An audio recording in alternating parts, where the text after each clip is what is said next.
Hi, I'm Ms. DeVito. Today I'm going to show you how to scale a cookie recipe. The first thing we're going to do is we are going to prepare our butter. So for most cookies, because you use the creaming method, you need room temperature butter. So what I'm going to do is I'm going to cut them as small as I possibly can in cubes so they come to room temperature much faster. So when I'm cutting through the butter, I'm just making sure that I have my thumb and my four fingers behind the knife so that it is out of the way and I don't get injured. And you take the tip of the knife and you push down. Okay, you separate it and you go for your next slice. Okay, just making sure that you're always keeping your fingers away from the bottom of the blade. What I like to do is I like to cut them into slices. And then I'm going to cut them into a stick cut. Okay, and then here I am, it's a small piece, so I'm going to straddle the knife with my hands and push down so that nothing slips. My fingers do not slip. Okay, so here I have everything all together and I'm going to make a stick. So I'm going to cut it and I'm going to make smaller piles for myself so it's a little bit easier. Again, my thumb is on one side, my hands are on the other, my fingers are on the other side guiding, and I'm just going to press down.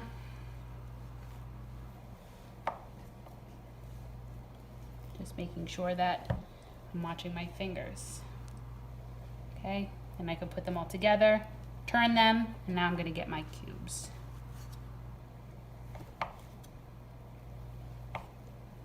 Okay. These are all going to go into my large bowl. I'm going to just finish up this pile and then I will continue scaling the rest of the ingredients. Turn. Just making sure that you're always watching your knife placement and your finger placement. That guiding hand is helping hold things together and showing you where your next cut is. So this is our digital scale and I'm going to show you how to work it. You're going to turn the scale on, okay? And it should always go down to 0. Now if you look here in the corner, this is weighing ounces. If I press the unit button, it will change it from pounds to milliliters, and then the last one is grams. Depending on what kind of recipe you're scaling or what the ingredients in the recipe calls for is what unit of measure you're going to use. When I'm getting ready to weigh something in a bowl, I'm going to place the bowl on top of the scale and you will see that the weight will change. Now if I'm going to add ingredients to the scale, I don't want to have it start at 450 grams if I only need 20 grams. I want this scale to go back to 0 so that it's going to weigh whatever is inside of the scale. So what I do is I press a button called tare, and tare will send it back to 0. Now when I put ingredients in, just say like an egg, it'll weigh the egg instead of weighing the bowl. Okay, so now I'm going to add a second ingredient to the bowl. So it shows that it is 41 ounces, but I need to add 4 ounces of sugar. So what I want to do is I want to hit the tare button so it takes it back to 0, and then I can add my sugar slowly so that I don't go over the measurement. When it gets to 4 is when I'm going to stop, but when it gets close to 4, I'm going to slow down even more. Perfect.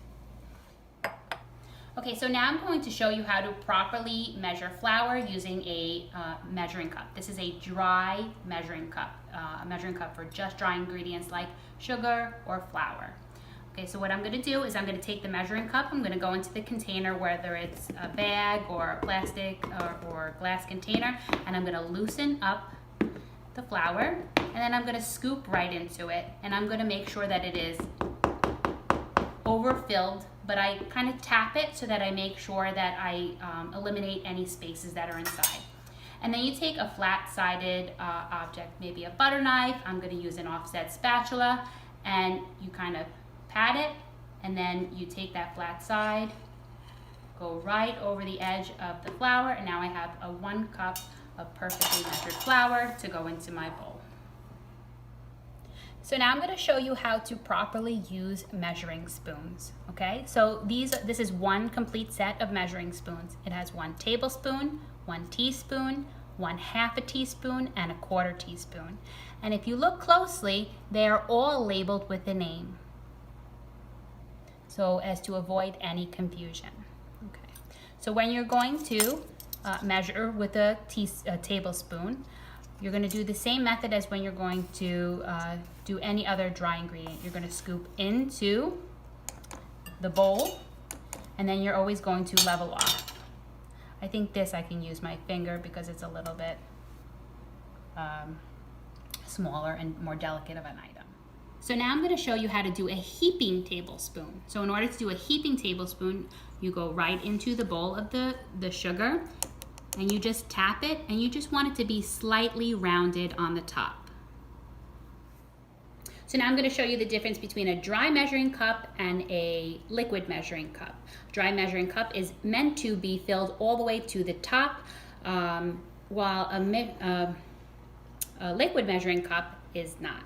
So in order to use this correctly, you can see that all of the markings are here for either ounces or cup.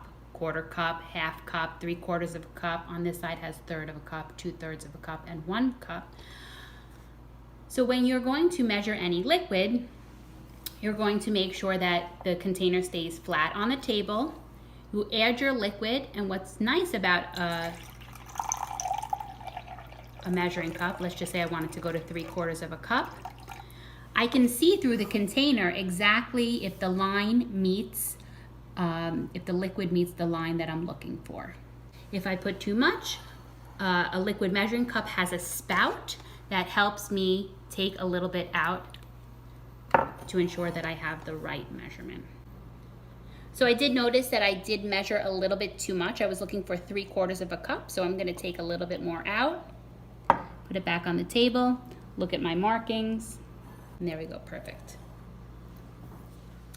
If I would have left it with too much liquid in the measuring cup, it really would have affected my recipe, because when you're baking, it's a science and everything needs to be exact.